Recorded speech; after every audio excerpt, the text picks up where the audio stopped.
Now, I would like to show you how applying the 3 steps of creative indifference might help you stop feeling guilty when you haven't done anything wrong.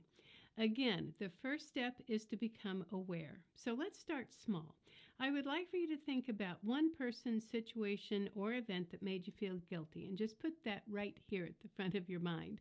Now, my hope is that by the time we have finished this exercise, you will be able to release your feelings of guilt about this one thing.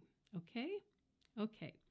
So let's move on to acceptance, the second step of creative indifference. And I would like for you to accept that unless you intentionally inflicted physical or emotional harm on another person, guilt is not an appropriate emotional response. Now, the third step is action, and I am going to ask you to change your emotional vocabulary. I want you to replace the word guilt with the word regret. Guilt feels like you have done something wrong. You have failed. You have made someone else upset.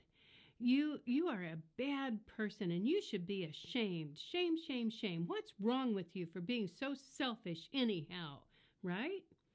Well, that's how guilt feels.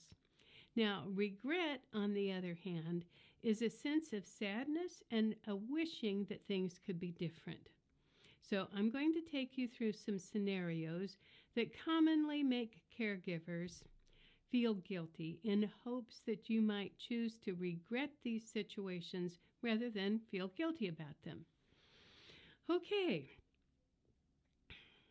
I regret that I run out of energy and I simply do not have the physical or emotional strength to do everything that I need to do or want to do for my care receiver. I regret that there are times when I lose my temper and I say things that I really wish I could take back. I regret that I resent the amount of money it takes to provide for their care, and often when something is recommended, I think of the financial impact before I think of the benefit to my care receiver. I regret that I am well and they're not, and that there's nothing I can do to make them better. I regret that our relationship has changed and that we have lost that special connection that we used to share. I regret that I don't enjoy spending time with them any longer.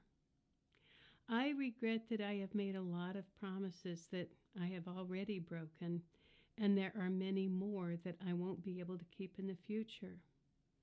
I regret that I had to put my care receiver into long-term care, and I regret that no matter how badly they want to come home, how much they beg and plead for it, I cannot give in. And I regret that there are moments when I wish they would just die and get it over with. Yikes, that's a tough one, isn't it? And now I would like for you to embrace this thought. I regret a lot of things, but I don't do guilt anymore. Now I would like for you to take a good long look at yourself in the mirror and think about all of the good, kind, generous, and loving things you do for your care receiver. And then I would like for you to think about how you would feel if someone were doing these things for you. I suspect you would be grateful.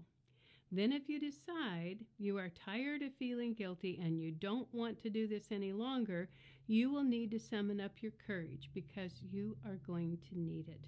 Your guilt trippers are not going to like it. They will pull every trick they know out of their bag of emotional manipulations to pull you back into line, and it could get pretty intense.